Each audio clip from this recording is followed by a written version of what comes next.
Good morning बच्चों। तो आज हम फिर बात करने जा रहे हैं केमिकल इक्विलिब्रियम का। इक्विलिब्रियम में हम लोग क्या देख रहे हैं? Relation between Kp and Kc। तो क्या देखे हैं? जो Kp, Kc और Kx। Kc कब बोला जाएगा? यदि रिएक्टेंट और प्रोडक्ट का अमाउंट मोल पर लीटर में लिया जाए तो उस इक्विलिब्रियम कांस्टेंट ना कह करके क्या कह सकते हैं? Kc। और यदि प्रेशर के टर्म में लिया जाए तो उसका नाम Kp, और मोल फ्रैक्शन के टर्म में लिया जाए तो उसका नाम Kx। सबसे इम्पोर्टेंस पॉइंट हम लोगों को क्या मिला है? Relation between Kp and Kc। तो क्या हम देखे हैं? जो Kp equal to Kc RT के पावर डेल n, और जहाँ पे डेल n का जो वैल्यू है वे total mole of gaseous product minus total mole of gaseous reactant. तो यहाँ तक कर लिए। लेक्चर नंबर 4 में DPP में कुछ क्वेश्चन 1 to 7 दिए थे। उम्मीद है जो आप लोग कर लिए होंगे। और आप ये मत सोचें जो ये केवल 11th का पार्ट है, 12th में इसका कोई ज़रूरत नहीं है। यदि आपको कुछ अच्छा करना है, अच्छा मार्क लाना है, तो इस इक्विलिब्रियम से आप बच नहीं सकते। भले ही आप ये दिमाग आपको एक्सेप्ट ना करे जो ये तो 11th का पार्ट है, ये 12th में नहीं है, ऐसा कभी संभव नहीं है जो इससे रिलेटेड सवाल ना हो। इसीलिए आप ऐसा दिमाग में बैलेंस बना करके पढ़ें जो ये 12th के लिए बहुत ही ज़रूरी है। तब आप क्या कर सकते हैं? आगे मार्क ला सकते हैं। तो इस रिलेशन से हम आगे बढ़ते हैं। ये जो इक्विलिब्रियम कांस्टेंट है इसके बीच जो रिलेशन है उससे आगे बढ़ते हैं। तो देखेंगे अब हम लोग डिपेंडेंस ऑफ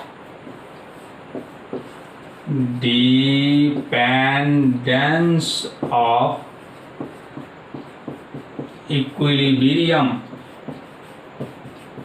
कांस्टेंट। और जैसे ही इक्विलिब्रियम कांस्टेंट कहा जाए तो Kp, Kc, Kx कोई भी हो सकता है। Dependence of equilibrium constant on stoichiometric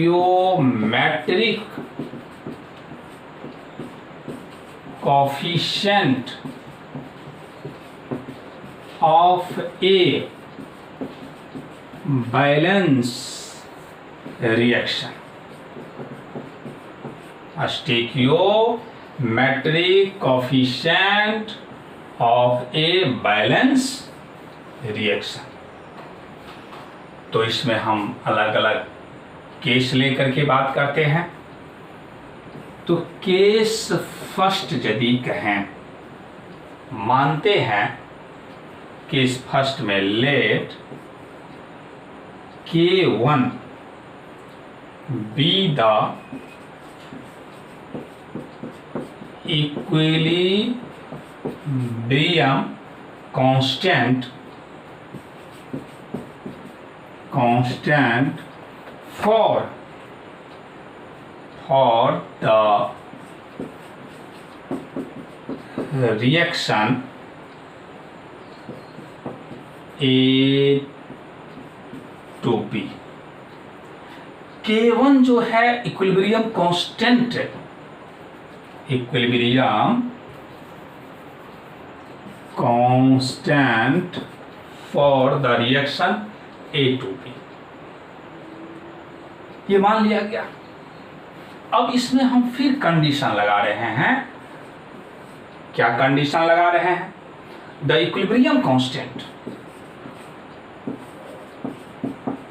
the equilibrium constant for the reaction B to A will be, चलिए गौर से देखें, पहले इस बात को समझें।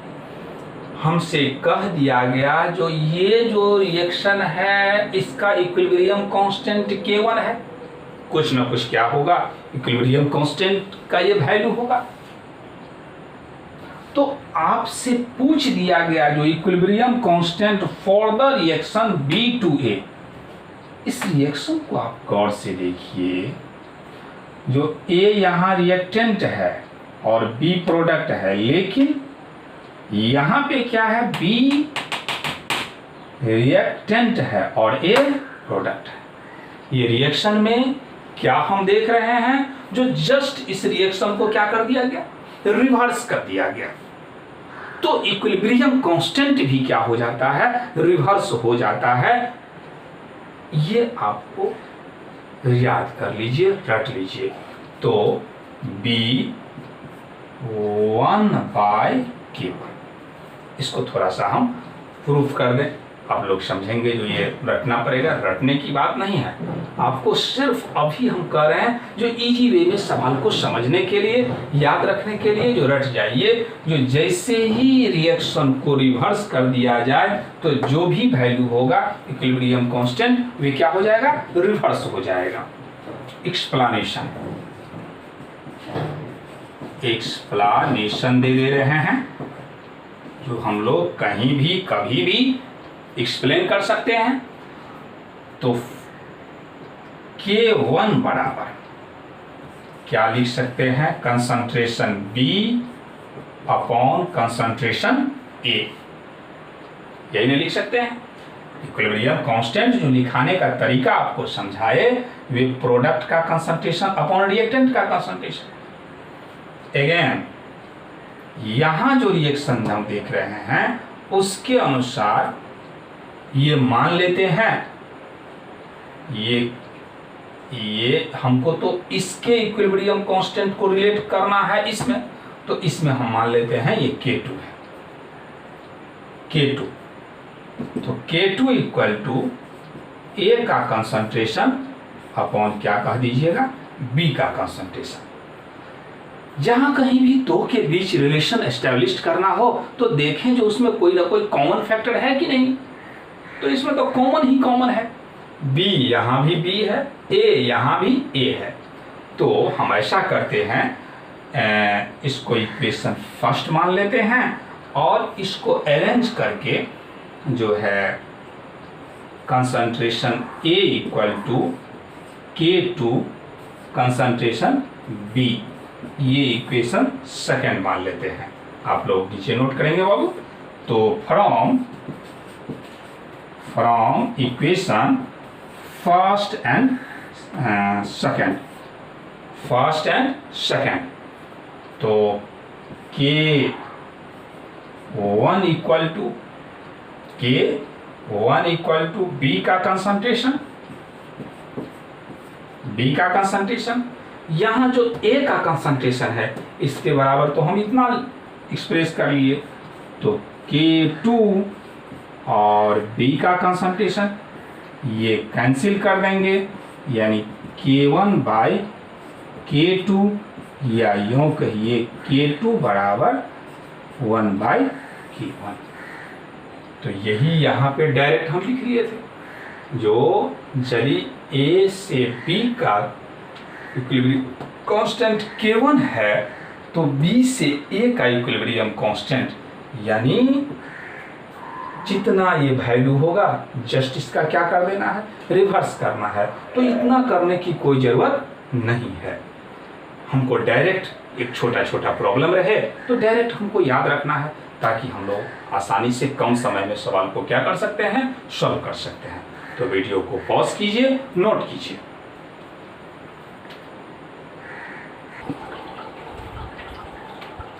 तो अगेन हम B लेते हैं, B ध्यान दें आप लोग। अगेन केस फर्स्ट नहीं लिखना है, क्योंकि केस फर्स्ट तो ज्यों का त्यों है वही है।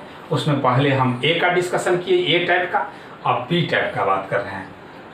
तो B में the equilibrium constant the equilibrium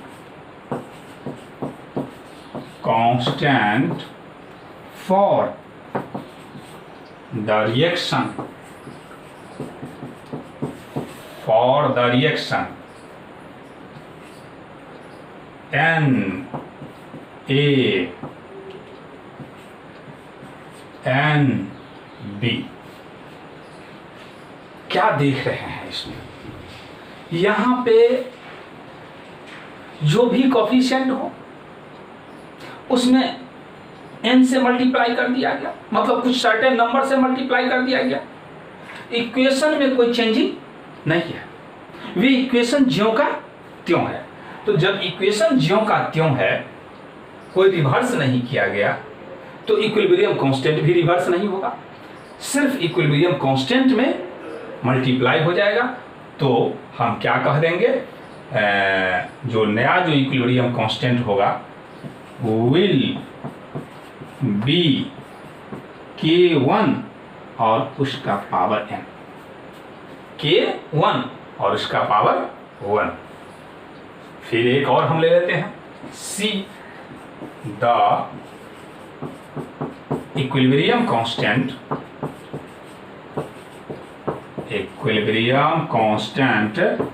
for the reaction N B N A will be। आप लोग इस बार सोच के बताइए जो अब क्या होगा, क्योंकि ओरिजिनल मेरा यही है, इक्विलिब्रियम कांस्टेंट यही है। और अब इस रिएक्शन को आप देखें तो ये रिएक्शन जस्ट क्या है, रिवर्स है। और जब रिएक्शन रिवर्स है तो इक्विलिब्रियम कांस्टेंट भी रिवर्स हो जाएगा।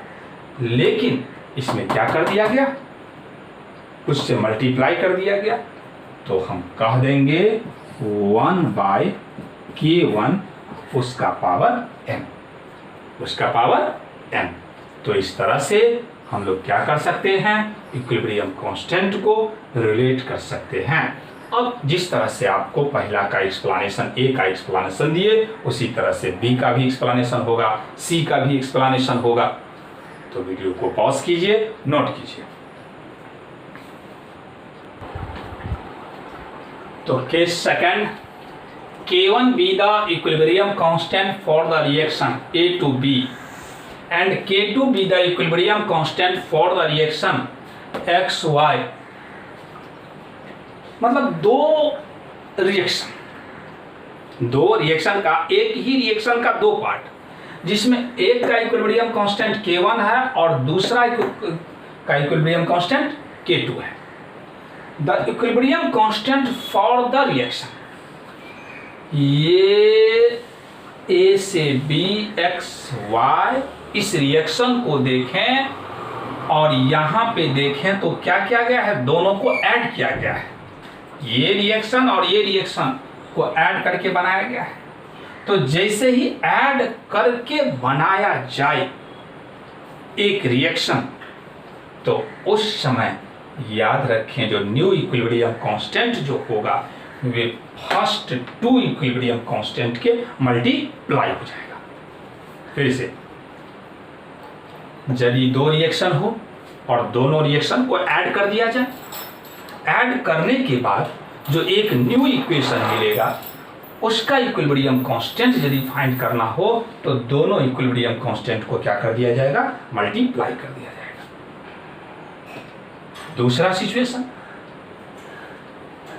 यदि हम इक्विलिब्रियम कांस्टेंट को रिएक्शन को सबस्ट्रैक्ट कर दें, ए से बी, एक्स से वाई, यानी इक्वेशन फर्स्ट मान लीजिए तो ये इक्वेशन सेकंड, इसमें से इसको घटाया गया a minus X, B minus O. हमेशा आप क्या करें, रिएक्शन एडिशन पर ही बात करें इक्विलिब्रियम कांस्टेंट के लिए।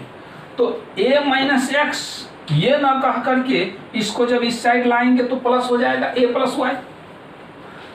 तो या तो ऐसा लिखें या नहीं तो इस तरह से।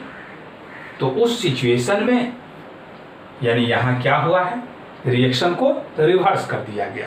और जैसे ही रिवर्स कर दिया जाए तो इक्विलिब्रियम कांस्टेंट तो रिवर्स हो जाता है। तो न्यू इक्विलिब्रियम कांस्टेंट जो हो जाएगा वे K1/K2। तीसरा केस फॉर द रिएक्शन, इस तरह से ये चेन रिएक्शन दिया हुआ रहेगा हमको। X equilibrium constant K1, X से Y, Y से Z एंड सो ऑन, ये नहीं जो तीन ही और भी। तो अब कहा जा रहा है equilibrium constant A to Z, मतलब इनिशियल से फाइनल। तो इस तरह का यदि सिचुएशन हो तो जितने भी इक्विलिब्रियम कांस्टेंट होगा सबको क्या कर देंगे, मल्टीप्लाई कर देंगे। तो इस तरह से आपको अलग अलग केस, 3 केस तक बात किए ताकि आप डायरेक्ट याद रख सकें। लेकिन यदि याद न रहें तो देखिए अभी आगे हम इसको सॉल्व करेंगे हम लोग। ये नहीं जरूरी है जो रटना ही, ये समझ यदि लेंगे तो डायरेक्ट हम बना भी सकते हैं। तो वीडियो को पॉज कीजिए, नोट कीजिए।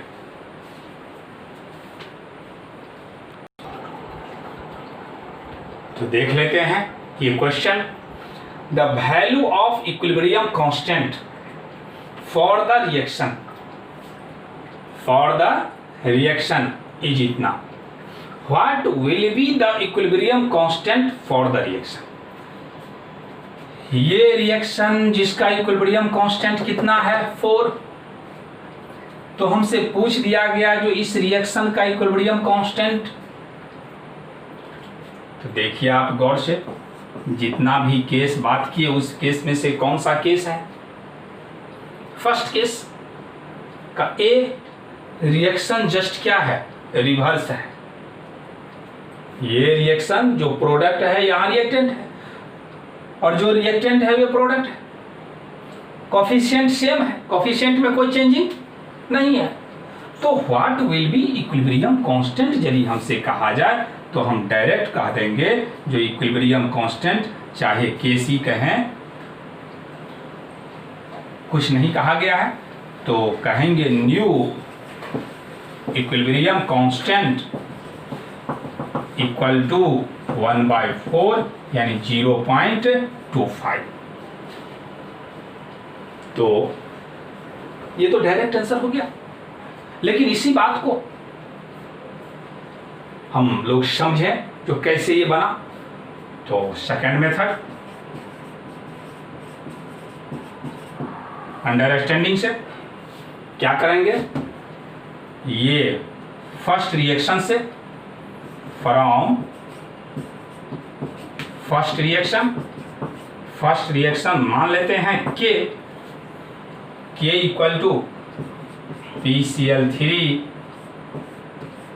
Cl2 PCl5 और दूसरा रिएक्शन के डैश मान लेते हैं, कुछ भी मान सकते हैं। यहां से फ्रॉम सेकेंड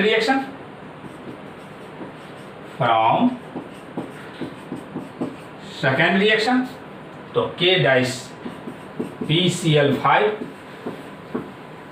कंसंट्रेशन PCl3 और Cl2। अब आपको क्या समझाए, जो यदि 2 रिएक्शन हो तो दोनों में से जो भी कॉमन हो उसको आप सेलेक्ट कर लें। तो हम या तो PCl5 PCl3 Cl2 कोई भी सेलेक्ट कर सकते हैं। तो इस बार हम क्या कर रहे हैं, फ्रॉम फर्स्ट रिएक्शन, इसको इक्वेशन फर्स्ट मान लीजिए, इसको सेकेंड। तो फ्रॉम, आप लोग नीचे नोट कीजिएगा, फ्रॉम फर्स्ट इक्वेशन फर्स्ट।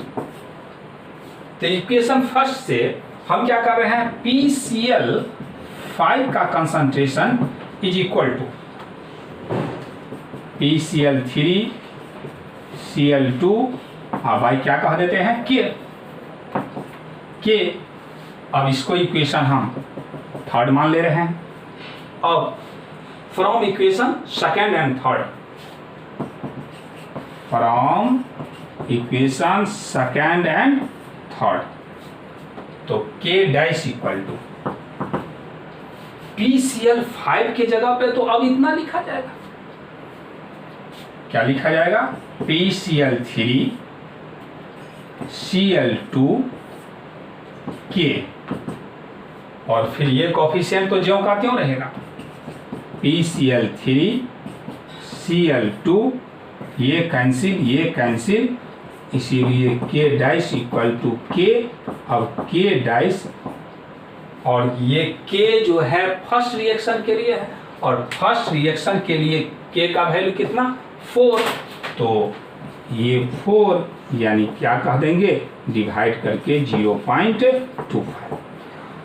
तो यदि ऑब्जेक्टिव हो और आपको कॉन्फिडेंस हो तो क्या जरूरी है इतना दिखाना। डायरेक्ट हम छोटा सा रिएक्शन रहेगा पहचान लेंगे, यदि रिवर्स है तो रिवर्स कर देंगे, मैग्नीट्यूड आ जाएगा, आंसर मिल जाएगा हमको। तो उम्मीद है जो अच्छा से समझ में आ गया होगा। इसको समझने के लिए बार बार आप वीडियो क्या करें, देखें, सुनें। जितना आप सुनेंगे उतना ही अच्छा से आपको समझ में आएगा।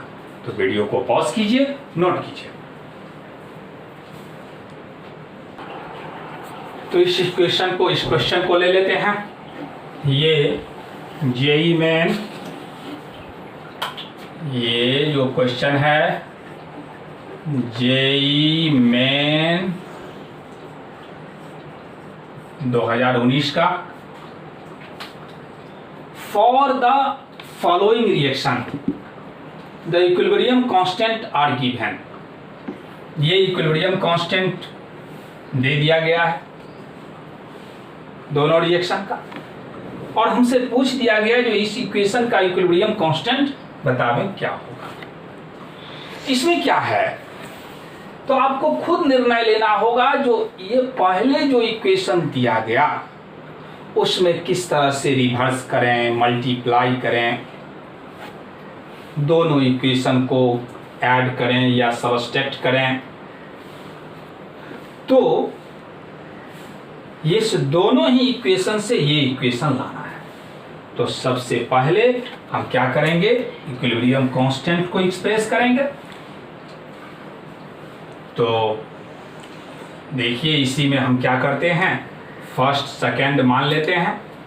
ये रहा फर्स्ट, ये सेकंड और ये थर्ड, ताकि हम लोगों को आसान हो। तो फ्रॉम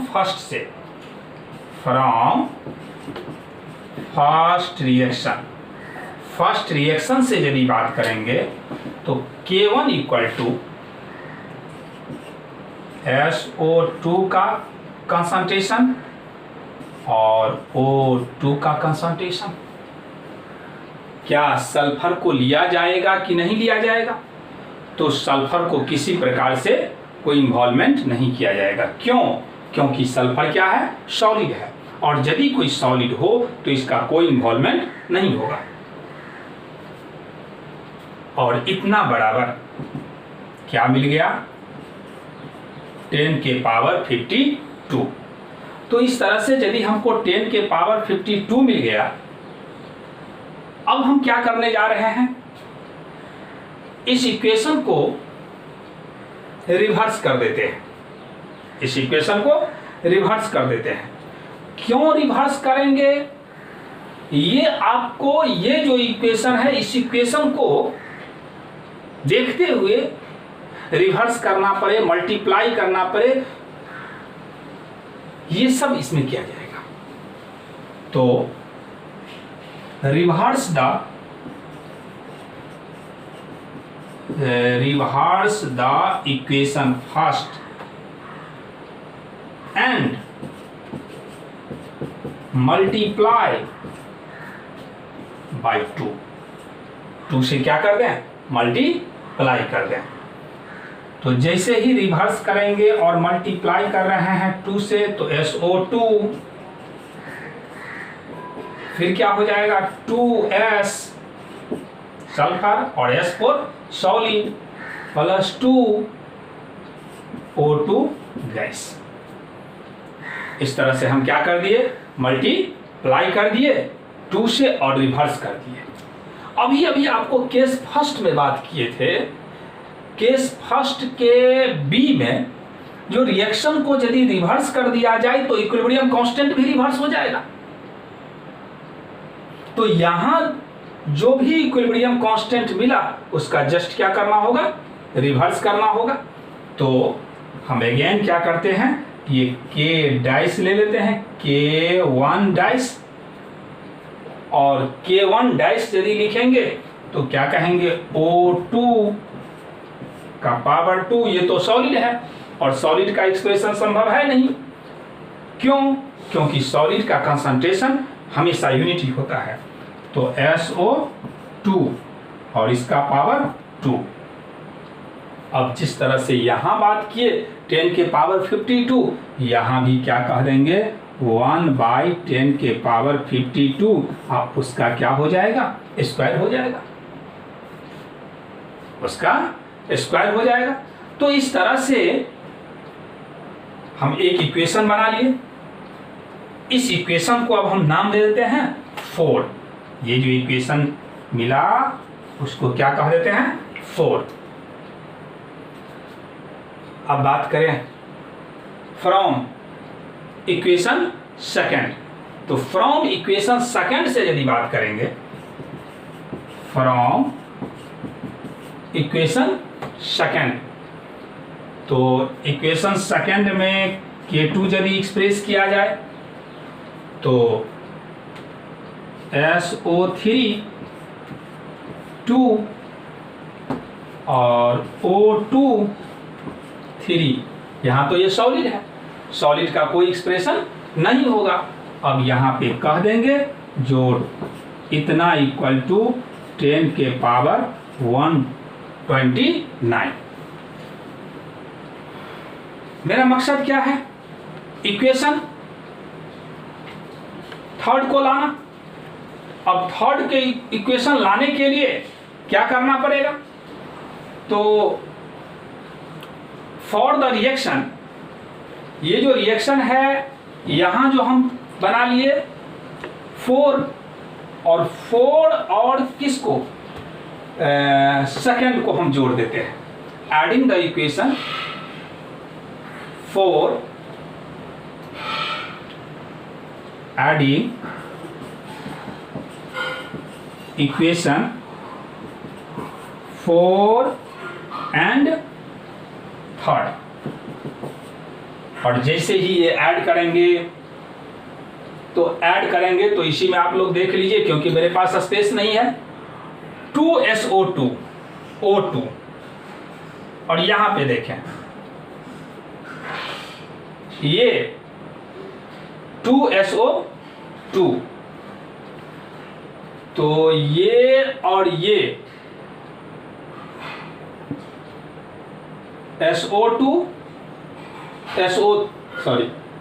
इक्वेशन ऐड करेंगे 4 एंड सेकंड, हमको लाना थर्ड है, 4 एंड सेकंड, ये और इसको दोनों को ऐड कीजिए। लाना किसको है, थर्ड को। तो यदि हम 2SO2 कहें, 2SO2 gas plus equation second में 2S solid plus 3O2 is equal to 2S solid plus 2O2। अब क्या करें, अब प्लस 2SO3। यहां पे देखें आप लोग सावधानी से, ये 2SO3। तो जैसे ही अब इसको ऐड करेंगे तो 2SO2 राइट साइड में तो नहीं है, ज्यों का त्यों रह जाएगा। 2S, यहां भी 2S कैंसिल हो गया, क्योंकि एक पार्ट एक रिएक्शन में एक ही साइड रह सकता है। यहां 3O2 और यहां 2O2 कैंसिल हो करके यहाँ पे 1O2 बच जाएगा, क्योंकि यहाँ ज्यादा है और यहाँ कम है। ये 1O2 लिखा हुआ है, ध्यान दें, जो ये 1O2 है। अब देखिए जो ये आ गया इक्वेशन की नहीं आ गया, 2SO2 बचा हुआ है, प्लस नहीं कुछ तो 1 है, 1 एक्सप्रेस करें या ना करें तो सिर्फ O2 और is equal to 2SO3।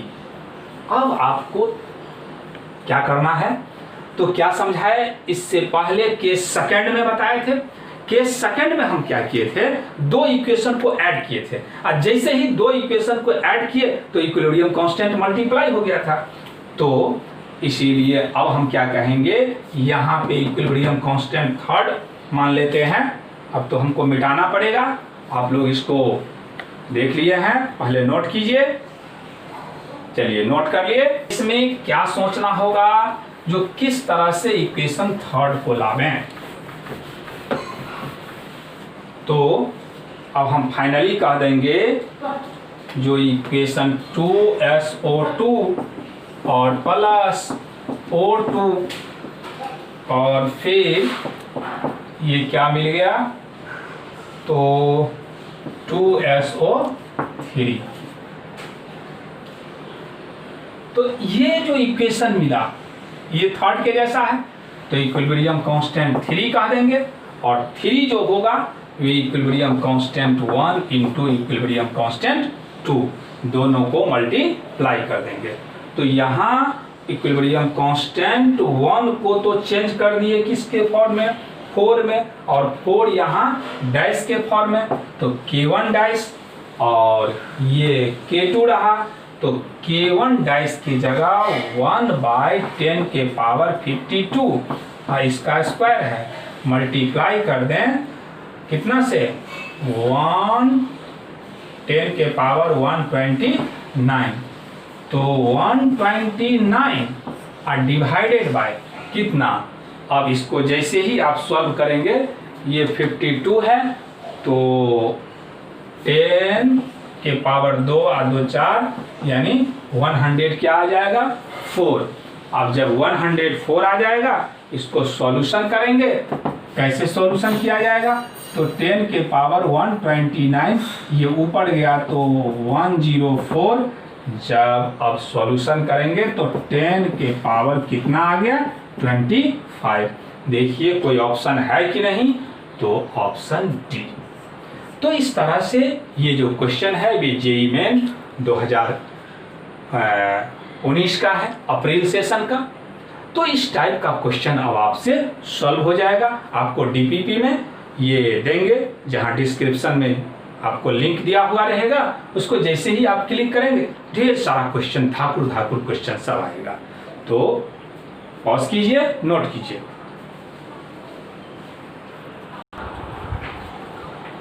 Prediction of direction of reaction, prediction of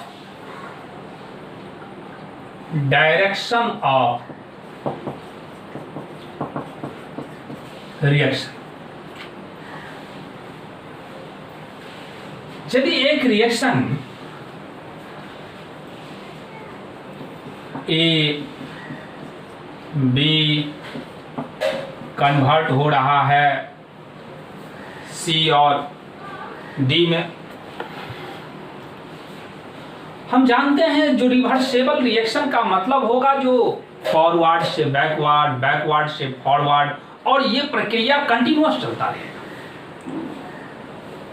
अब सवाल है जो क्या इस रिएक्शन में ए का इनिशियल अमाउंट 0 कर दिया जाए या डी का इनिशियल अमाउंट 0 कर दिया जाए, तो उस सब परिस्थिति में रिएक्शन का डायरेक्शन किधर की तरफ होगा। और इसको किस लैंग्वेज में एक्सप्रेस किया गया, इसको कहा गया है रिएक्शन क्वोशेंट, रिएक्शन क्वोशेंट के रूप में।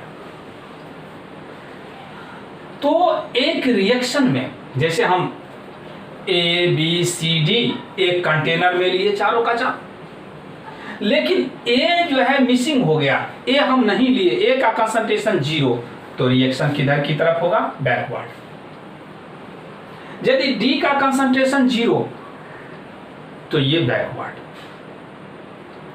यहां तक तो ठीक है, लेकिन ए बी सी डी सभी का अमाउंट ले लिया जाए और तब हमसे पूछ दिया जाए जो बताइए जो रिएक्शन इक्विलिब्रियम में है कि नहीं है, तो ये एक जो होगा इक्विलिब्रियम कांस्टेंट निकाला जाएगा। जो इक्विलिब्रियम कांस्टेंट अभी सिर्फ हम बात करते हैं, ये निकालना नहीं सिखाए हैं जो कैसे, और अगले क्लास में हम इक्विलिब्रियम कांस्टेंट कैसे फाइंड आउट किया जाएगा एक गिवन कंसंट्रेशन से भी बात करेंगे। लेकिन आज ये बात कर रहे हैं यदि ए बी सी डी इस तरह से दिया हुआ हो कुछ ना कुछ अमाउंट, और उस समय हमसे पूछ दिया जाए जो बताइए जो रिएक्शन फॉरवर्ड की तरफ होगा कि बैकवर्ड की तरफ होगा, तो उसको हम कैसे रिलेट करेंगे। तो इसके बारे में पहले हम कुछ थ्योरेटिकल पॉइंट समझाते हैं, उसके बाद हम सवाल लेंगे जो कैसे ये होगा। तो थ्योरेटिकल पॉइंट पहले नोट करें। Reaction quotient is represented by Q। ये जो रिएक्शन कोशेंट है इसका रिप्रेजेंटेशन किसे क्या आता है, Q से, और रिएक्शन कोशेंट Q है तो QC हो सकता है, QP हो सकता है। When reactants and products of a given reaction are mixed, जब मिक्स कर दिया जाए together, it is useful to know whether the system is at equilibrium and if not in which direction the system will proceed। मतलब हम लोग एक reaction जो equilibrium में एस्टेब्लिश्ड रहता है तो उस सभी को मिक्स करते हैं, और मिक्स जैसे ही करेंगे तो ये पता करना होगा जो ये इक्विलिब्रियम में है कि नहीं है, और यदि नहीं है तो कौन सा डायरेक्शन में है, फॉरवर्ड डायरेक्शन में है कि backward direction. First case, if the concentration of one of the reactant or product is 0, the system will proceed in that direction which produce the missing component। Example ले लेते हैं, जो ये क्या लिखा हुआ है, A और B, C और D बना। यदि मानते हैं जो ये मेरा A मोल है initial,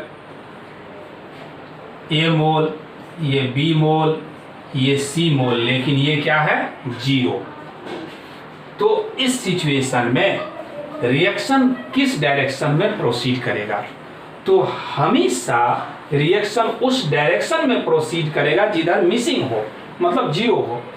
if the concentration of one of the reactant और प्रोडक्ट, या तो रिएक्टेंट में या नहीं तो प्रोडक्ट, जैसा कि यहाँ एग्जांपल हम दिखा दिए प्रोडक्ट में, is 0, the system will proceed in that direction which produce the missing component। जैसे ही एक रिवर्सेबल रिएक्शन हो और जिस किसी का भी 0 दिखा दिया जाए, मिसिंग कर दिया जाए, रिएक्शन उसी डायरेक्शन में प्रोसीड करेगा। तो क्या कहेंगे, in this case reaction proceeds in forward direction. इसमें क्या कह दें, reaction proceeds in forward direction, forward direction. Example 2 ले लेते हैं, A plus B C plus D, यहाँ पे A मोल, ये 0, ये C मोल, ये D। अब तो आप समझ गए होंगे जो रिएक्शन किधर की तरफ, बैकवर्ड की तरफ, मतलब जो भी मिसिंग हो उधर की तरफ रिएक्शन मूव करेगा। तो क्या कहेंगे, reaction proceeds, reaction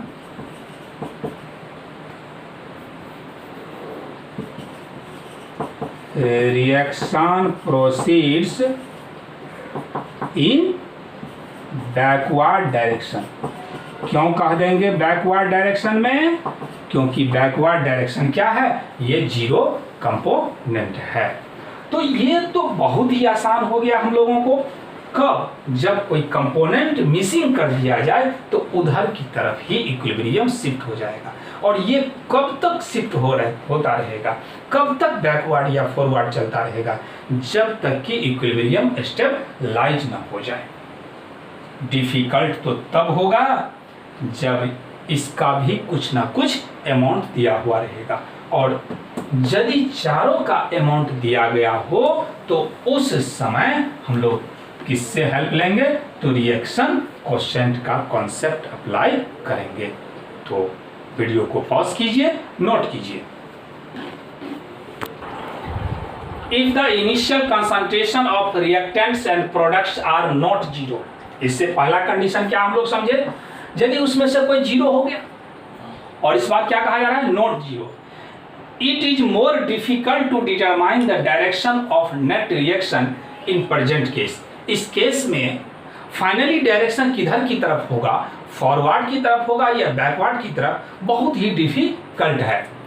we will use the reaction quotient, और इस केस में हम क्या अप्लाई करें, reaction quotient. Reaction quotient is obtained by applying the concentration in the place of equilibrium concentration. जिस तरह से हम लोग इक्विलिब्रियम कंसंट्रेशन बात कर रहे थे, उसी तरह से अब क्या करेंगे, रिएक्शन क्वोशेंट का बात करेंगे। एग्जांपल ले लें, alpha A plus beta B और gamma C plus delta D. यदि हम इक्विलिब्रियम कांस्टेंट लिखते हैं, के इक्विलिब्रियम, तो A C gamma D delta, A alpha B beta, यहाँ पे ये इक्विलिब्रियम लगा देते हैं EQ, यानी concentration at equilibrium state, concentration at equilibrium state. इसी बात को यदि हम Q कहें, तो उस सिचुएशन में C D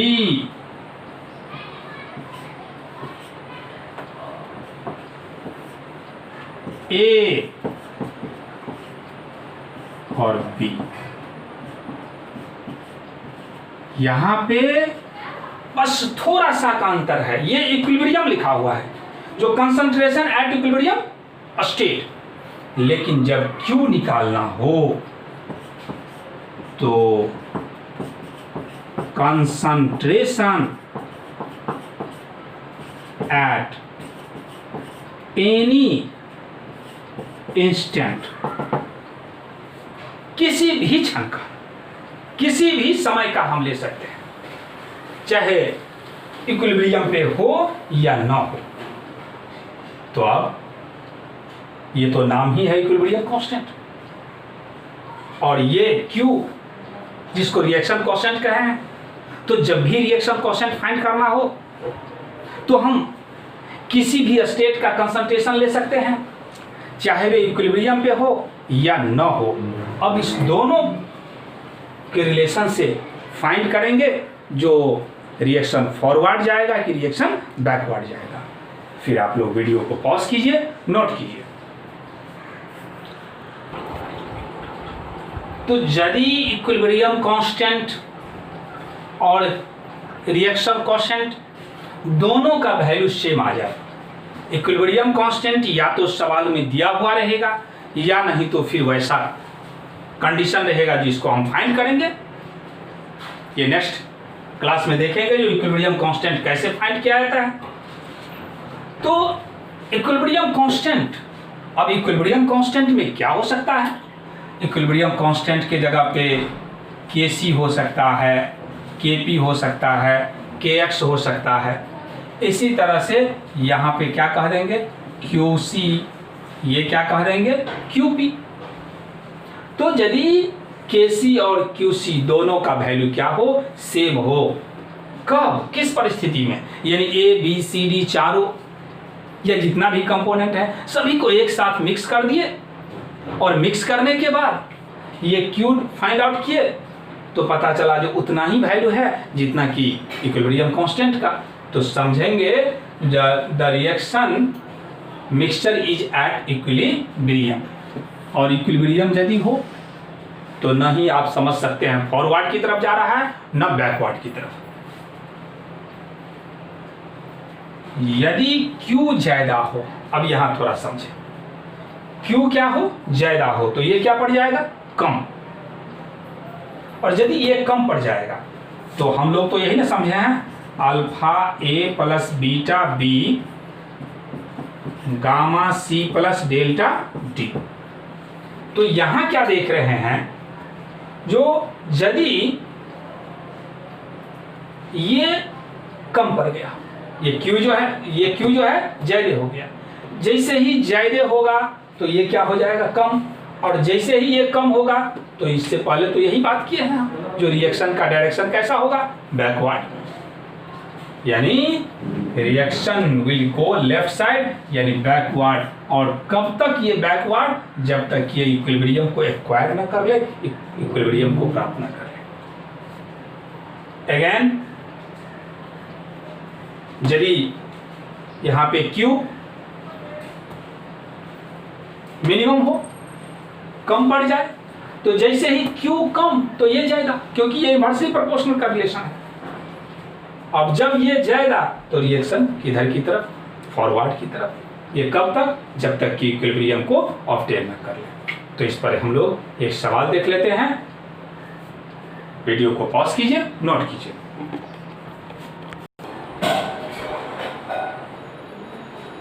During the preparation of ammonia, the equilibrium mixture has molar concentration इतना इतना इतना respectively. The Kc value for the reaction is इतना। Kc value, Kc क्या है, इक्विलिब्रियम कांस्टेंट, ये आपको दे दिया गया और पूछ दिया गया the predict whether the reaction will go in forward और बैकवर्ड। बताइए जो रिएक्शन जो है फॉरवर्ड की तरफ जाएगा कि बैकवर्ड की तरफ जाएगा। तो आपको क्या समझाए, यदि इस तरह से इक्विलिब्रियम कांस्टेंट दे दिया जाए तो Q जो पता चल जाएगा, QC, और QC फाइंड करने के लिए NH3 का कंसंट्रेशन प्रोडक्ट साइड है, N2 का कंसंट्रेशन और H2 का कंसंट्रेशन। ये जो कंसंट्रेशन है ये इक्विलिब्रियम पे नहीं है, कहा जा रहा है जब मिक्स किया गया तो ये वैल्यू है, हमको पता ही नहीं है जो इक्विलिब्रियम पे है या इक्विलिब्रियम पे नहीं है। अब ये कैसे पता चलेगा, तो डायरेक्ट हम पुट कर देंगे।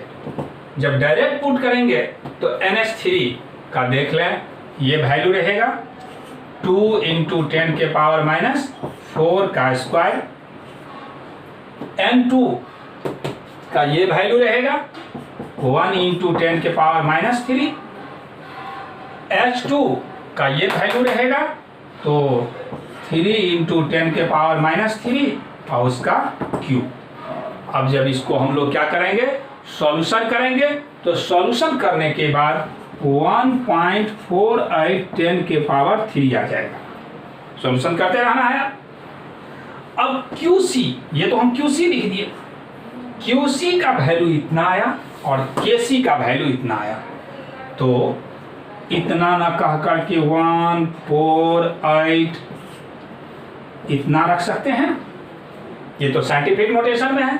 अब आप देख लें क्लियर, KC 52 है और QC इतना है, कौन बड़ा हो गया, तो QC क्या कह देंगे, QC ग्रेटर देन KC। अब आपको इससे पहले जो कंडीशन दिए QC ग्रेटर देन KC, इस बात को देखें, तो जैसे ही ये ज्यादा तो ये कम, और जब ये कम तो रिएक्शन का डायरेक्शन किधर की तरफ, बैकवर्ड की तरफ। तो कहेंगे then reaction moves in backward direction, किधर की तरफ, बैकवर्ड डायरेक्शन। और जैसे ही बैकवर्ड डायरेक्शन की तरफ होगा, मतलब हम ये कहेंगे जो अमोनिया टूटेगा किस में, नाइट्रोजन और हाइड्रोजन में। तो वीडियो को पॉज कीजिए, नोट कीजिए। तो HW DP PS से पिछला क्लास जो दिए थे 1 to 7, अब अगेन पेज 1 में स्टार्ट करना है 8 से लेकर के पेज 2 13 तक एक पार्ट हो गया। अगेन आपको 14 से लेकर के 17 तक, 14 to 17। तो ये असाइनमेंट आपको डिस्क्रिप्शन में दिया हुआ रहेगा, वहाँ पे लिंक आपको क्लिक करना है। एक पेज तो पहले ही दे दिए थे, आज सिर्फ 1 पेज देंगे। तो इतना बनाना है। नेक्स्ट रोज हम बात करेंगे कैसे इक्विलिब्रियम कांस्टेंट को कैलकुलेट किया जाएगा। और ये सब बात इसलिए बता रहे हैं क्योंकि ये सभी का सभी इलेक्ट्रोकेमिस्ट्री से रिलेटेड है। बस आज के लिए इतना है।